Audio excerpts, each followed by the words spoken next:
नमस्कार, मैं डॉक्टर अंजू अग्रवाल आपके समक्ष पुनः प्रस्तुत हूँ। हम जयशंकर प्रसाद की पाठ्यक्रम में सम्मिलित व्याख्याएँ कर रहे हैं। जयशंकर प्रसाद की कामायनी के पश्चात हम अब आंसू के कुछ चयनित अंशों की व्याख्याएँ कर रहे हैं।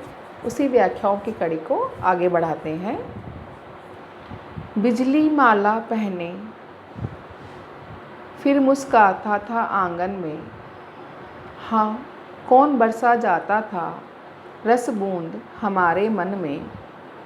तुम सत्य रहे चिर सुंदर, मेरे इस मिथ्या जग के थे केवल जीवन संगी, कल्याण कलित इस मग के। यहाँ पर वही पुराना प्रसंग है। प्रसाद जी जो हैं उन्होंने आंसू जब लिखा तो हम सोच सकते हैं कि ये उनके व्यक्तित्व के अंदर जो यौवन का प्रबल प्रभंजन हाहाकार कर रहा था और उस हाहाकार के उतार के पश्चात का जो समय था जिसमें कि अंतर की झंझाएँ हाहाकार मचाकर शिथिल हो गई थी। शिथिल होने के पश्चात, गरल पीने के पश्चात, जैसे शिवजी ने गरल का पान किया और फिर अमृत दान दिया, वैसे ही जयशंकर प्रसाद ने भी प्रेम किया, प्रेम का विछोह सहन किया। उस विछोह में भयंकर रूप से प्रचंड अग्नि में तप्त होकर फिर जो उनकी जो गहनतम अनुभूतियां हैं, उन गहनतम अनुभूतियों का फल हमें आंसू के रूप में दिखाई देता है। अब आंसू के समय तक कवि का प्रौढ़ मन ये समझ चुका है कि जो विलास और वैभव है वह हमेशा नहीं रहेगा, विछोह होगा ही, विरह भी होगा, आंसू भी फूटेंगे, लेकिन ये सब चीज़ें उजले धुले हुए मन को धोने वाले और जीवन में उदात्तता को जन्म देने वाले होंगे। इस वेदना से आत्मा का परिमार्जन होगा, विकास होगा। तो यहाँ पर आंसू जो उनका काव्य है, उस आंसू काव्य की जो मूल चेतना हम देखते हैं, वो हम देखते हैं कि वो मूर्छित करने के स्थान पर व्यक्ति को सचेत करती है, निराशा की बजाय उसमें आशा पैदा करती है, उत्तप्तता की बजाय शीतल और शांति देती है। तो इसके पीछे जो विरह की अनुभूति है वो वास्तव में साधारण कुंठा से ऊपर उठकर महान करुणा के उदात्त वातावरण तक हमको पहुंचाती है। तो आंसू जो है वास्तव में मानव जीवन में कुंठा की जगह एक रस या एक आनंद जो है, परम आनंद, परम कल्याणकारी जो आनंद है वो हमको प्रदान करता है। अब यहाँ पर हम उसी कड़ी को आगे बढ़ा रहे हैं जिसमें प्रसाद जी का हृदय करुण भाव भूमि से प्रारंभ करता है।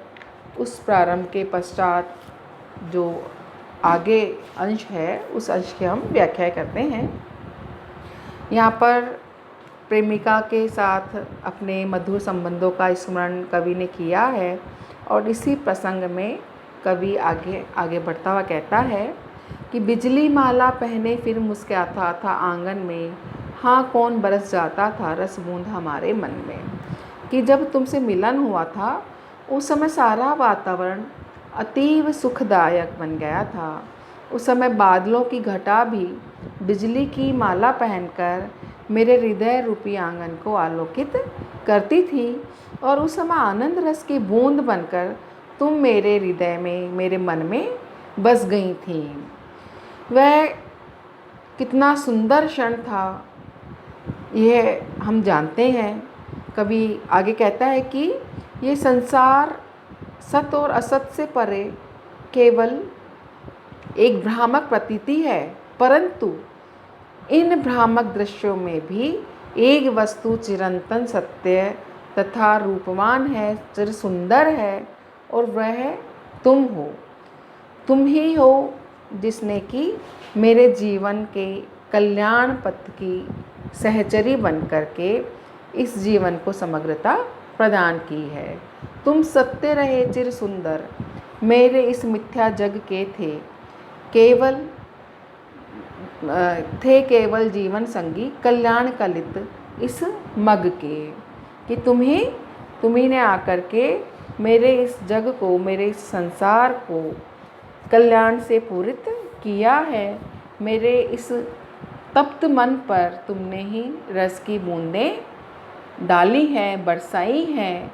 तो जो रूप तुम्हारा मेरे समक्ष आया, उसी को मैंने माना, समझा, और अब मुझे ऐसा लग रहा है कि वास्तव में तुम ही मेरे जीवन का कल्याण करने वाली हो। कितनी निर्जन रजनी में तारों के दीप जलाए, स्वर्ग गंगा की धारा में उज्जवल उपहार चढ़ाए। गौरव था नीचे आए प्रियतम मिलने को मेरे, मैं इठला उठा अकिंचन, देखे जो स्वप्न सवेरे। बोल रहे हैं, प्रसाद के उसी आंसू से लिया गया है। जब प्रेमी अपनी प्रेमिका की प्रतीक्षा कर रहा है, तो उस प्रियतम के आगमन के लिए, आगमन में जो उल्लास है, उस उल्लास को यहाँ पर कवि ने चित्रित किया है। बोल रहे हैं, कितनी निर्जन रजनी में तारों के दीप जलाए, कि कितनी ही निर्जन रात्रियों में मैंने तुम्हारे लिए तारों के दीप जलाए हैं। अर्थात तारे जो हैं वह स्वयं ही दीपक बन करके तुम्हारे रास्ते के लिए आ जाएं, ऐसी मैंने प्रतीक्षा की तुम्हारी, तारों के दीपक जला करके निर्जन रात्रियों में।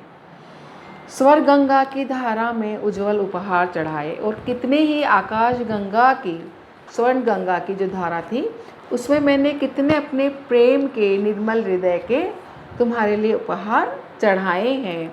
भेंट के समान कितने ही रात्रियां मैंने तारे गिनकर के या तारों की रोशनी में बिताई हैं।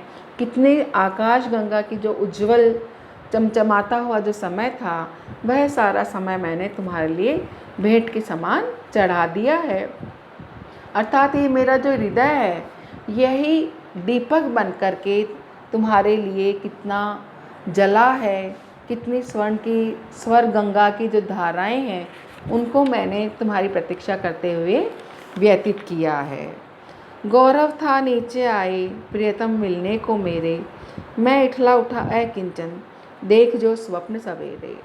कहते हैं कवि कि मुझे वास्तव में इस चीज़ से बहुत ही गौरव की प्रतीति हुई कि मेरे प्रियतम मेरे लिए अपने आसन से उतर कर के, या कह सकते हैं कि अपना मान त्याग करके, अवमान त्याग करके मुझसे मिलने के लिए, मुझे जैसे अकिंचन से मिलने के लिए, मुझे जैसे एकदम तुच्छ प्राणी से मिलने के लिए नीचे उतर करके आए हैं। तो सुबह सुबह ये मेरा जो स्वप्न था, ये मेरे लिए बहुत ही सुबह के स्वप्न के समान था कि मुझ जैसे अकिंचन के लिए मेरे प्रियतम उठ करके नीचे आ गए हैं। तो ये तो प्रातःकालीन जैसे स्वप्न को हम सोचते हैं कि वो सत्य होगा, ऐसा सत्य समझ करके मेरे हृदय में अत्यधिक उल्लास और प्रसन्नता हो रही है कि तुम मेरे प्रातःकालीन स्वप्न जैसे निष्फल नहीं होता, तो मुझे मिलने के लिए अवश्य आओगे। इस चीज़ से मुझे बहुत ही गौरव की अनुभूति हो रही है। तो इस गौरव अनुभूति से या इस स्वप्न से ही जो कवि हैं वो इठला जाते हैं कि किस प्रकार से मुझ जैसे अकिंचन से मिलने के लिए मेरी प्रियतमा मुझसे मिलने के लिए आ रही है। हम ये कह सकते हैं कि जब कोई भी व्यक्ति प्रेम के मार्ग पर चलता है तो वो चाहे कितना भी बड़ा हो, कितना भी गुणवान हो, कितनी भी विशेषताएं रखता हो, योग्य हो, लेकिन अपने प्रेमी के समक्ष स्वयं को अकिंचन ही समझता है या मानता है। आज हम इतना ही करेंगे, कल इस व्याख्या की कड़ी को आगे बढ़ाएंगे। धन्यवाद।